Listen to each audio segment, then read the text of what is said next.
No way. No, okay. I don't even want to cut down that branch, I mean that other thing, unless we could move it somewhere. But we're going to cut that branch down. No way. Jacque and Roxanne appear to be resting up and recovering from about 7 months of lecturing abroad. Sorry to the people in Canada for the last few lectures that had to be canceled. Also, anybody out there that is able to do transcribing for some of the talks, if you would contact me, we'd be very grateful for that if you could send me an email. This talk Jacque gave August 12th of 2010, and I'll be uploading it over the next few days in parts. I'm zooming in a little. We're talking about investigating the nature of human behavior. And I think that what might help is if you go back in time and take some primitive people. When I say primitive, I mean like outlying districts, headhunters of the Amazon. If you open a watch and show them the back mechanism, they can't say how complex, how beautifully machined. They can't do that. Do you understand why? Anybody got a problem with that? Hold on. This video's not on. It's on camera. You gotta push record. Yeah, I thought you had done that. Sorry. Oh, no. Yeah. Okay, go ahead, Jacque. You gotta listen to every word because they can't do it. Now, if a psychologist wants to know how the brain works, say, or a neurologist, all I can do is have you move your fingers and pick up what area of the brain is active. Do you understand? Then thinking, solving problems, so they can map out what area becomes active. That's all they can do. But they can't tell you whether it's right, wrong, good, or bad. They can map out the areas of the brain by hitting your knee and picking up electrical signals from different parts of the brain. You can map out the brain, but that doesn't tell you how the brain works. Do you understand that up to now? Okay. There are many people that try to study the mind. You can't study the mind. It's like taking primitive technology way back 100 years ago, giving them a transistor, saying, what is it? They can't say what it is. They don't know what a transistor is. They don't know what a capacitor is. They don't know what a vacuum tube is. So all they can do is cut it. Now if you bring a chemist in, he can tell you what comprises a transistor. Certain amount of magnesium, silicone, you know what I mean? But he can't tell you what it is. Is that real clear? Studying the brain does not tell you anything about it. You have to study the brain's reaction in relation to the environment. The brain is a responding mechanism. When you shine a bright light in the eye, it responds. So you can say, this is how much it responds, how little it responds, but you can't tell what it is. Studying the brain gives you nothing unless you study it in relationship to the environment. A bird with wings can't fly when there's no air, and will stop flying if you can put an oxygen mask on the bird and he'll flap his wings and he won't get off the ground. He won't even try to fly after a while. Only with air there will he move. Do you understand? Now, if you beat down one wing with more pressure, you turn the wing into the wind and beat down your bank. A bird does not know how to fly instinctively. He beats his wings different ways, and if it gets him where he wants to go, when he turns it down, he moves forward. If he turns it this way, he stops in midair, if he's a hummingbird. So the bird responds. Studying the bird, you have to study the environment that the bird lives in. Do you understand that? There's no way you can dissect the brain and say this is what the man is like, except in context of the environment. Is that real clear? So, if I want to study human behavior, what I'm really studying is the reactions of human beings in a given environment. I can't study human behavior. I can study their reactions. When something is hot, they move away from it. When it's cold, they might move toward it. It all depends. If a man goes down to a river and sees a fish, if he reaches for it, he usually can't get it. If he hits it with a club, it's faster than his hand reaction. He might catch fish that way, clubbing them. So what you can do is the primitive brain doesn't look any different. If you have 1 billion associations with boo-boo, a bunch of metaphysical stuff, billions of associations, they are calming because you believe somebody that gave you those associations know what they're talking about. You don't even have to know what they're talking about. If the chief says something, it's so. If the king says something, it's so. If a politician says something, it's so. Right now they're concerned with foreclosures on banks. They're concerned with giving the banks money, and the banks didn't use that money for the purpose intended. So they have words like fraud. You can't do anything that way. You have to take in the whole picture and ask, what is it that you want? What kind of world do you want? So I have drawings of different cities. Those cities have an end goal. They're not just cities. The goal of those cities is to make things relevant to people that they respond to. There's no other way. Now, people that live in a city have many different reactions to the city. It's my home. My grandfather was born there, my favorite city. But they really don't understand what a city is, what it serves.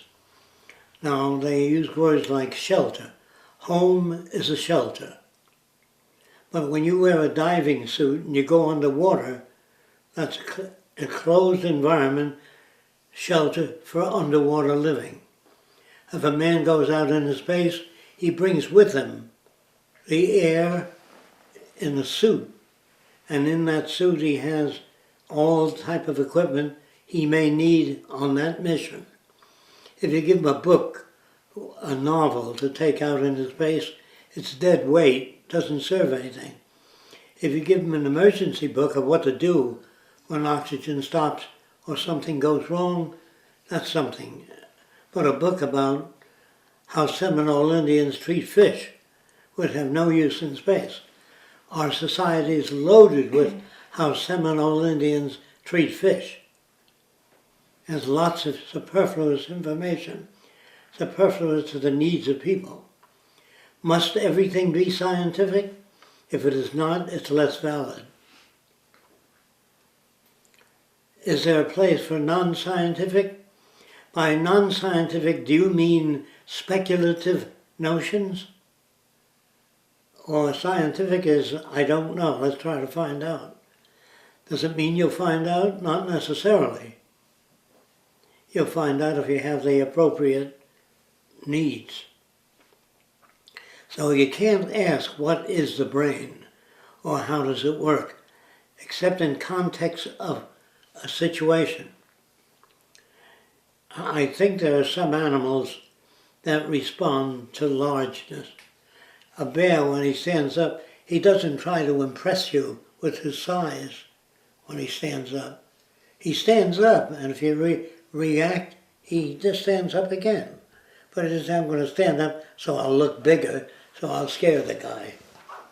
Bear doesn't think that way.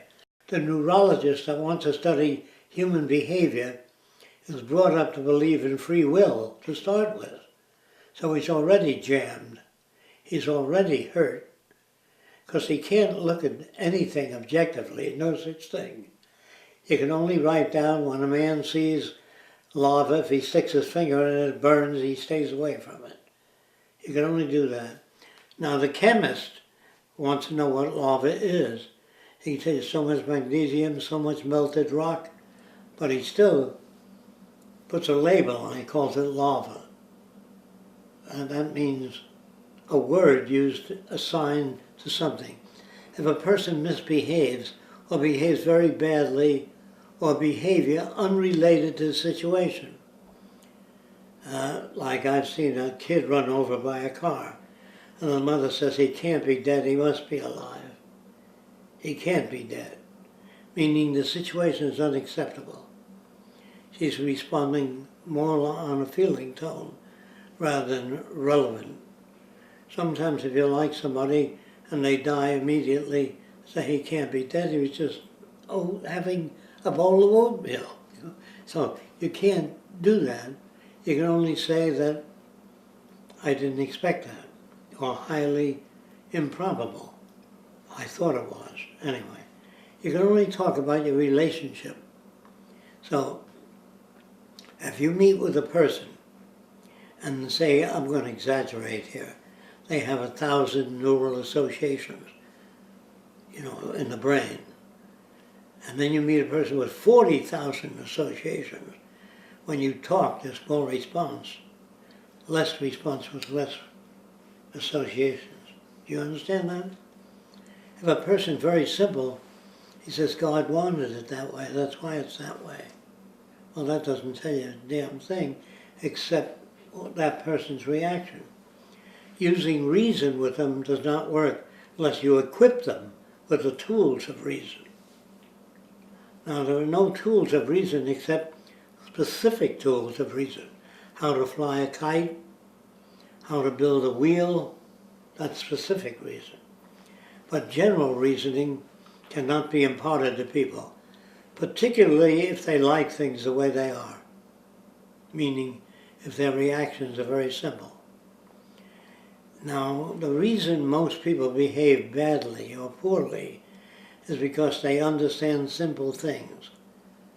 A person once said to me, when I ask you a question, I never get an answer, I get a lecture, because there are no answers. And the guy said, why does my brother get angry all the time? Because he gets angry, that's why. Well, that doesn't tell you anything.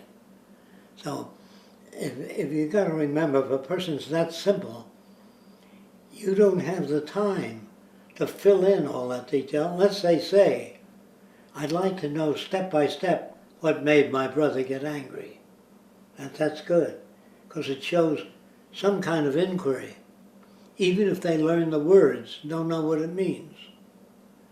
Now you have to prove to them that most language is based upon primitive reactions. Like if lightning occurs, a primitive person might think that nature is angry, or God is angry, or the God of lightning is angry, whatever they do. If they're at that level, you don't want it. But if you take native children away from their parents, you can bring them up to the modern world. No matter how primitive a person is, if you take their babies, you can make them scientific, chemists, anything. But taking an adult is jamming their whole associative system. If you bring a primitive person to an airport, he does not look at the airplane in terms of the wings and the struts and the landing gear and wonder at all those components. He can't do that. He can look and grin, just like you look at a tree when you're not into plant anatomy. You can't see the tree. An anatomist sees more of the tree, a plant physiologist, than you do. Or you may see clearer than he does, but he knows what to look for. Like whether it's the rings of the tree that tell him how old the tree is, or the width of the rings, whether there was a drought or flood at that time. He has learned to read, or she has learned to read nature. When I say there's no such thing as human nature, there's human reactions to the environment. Some are relevant, some are completely irrelevant. Knowing the difference, the guy says, why did you beat the hell out of your kid? He's way off the subject.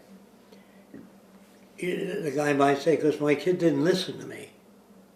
That isn't the answer. It's the whole story, you know what I mean? So when normal people, normal meaning, have simple reactions, you can't discuss human nature with them, because they have a fixed notion already of what human nature is. Some inborn propensities or characteristics that are passed on generation after generation. And if behavior were fixed, we'd still be living in caves.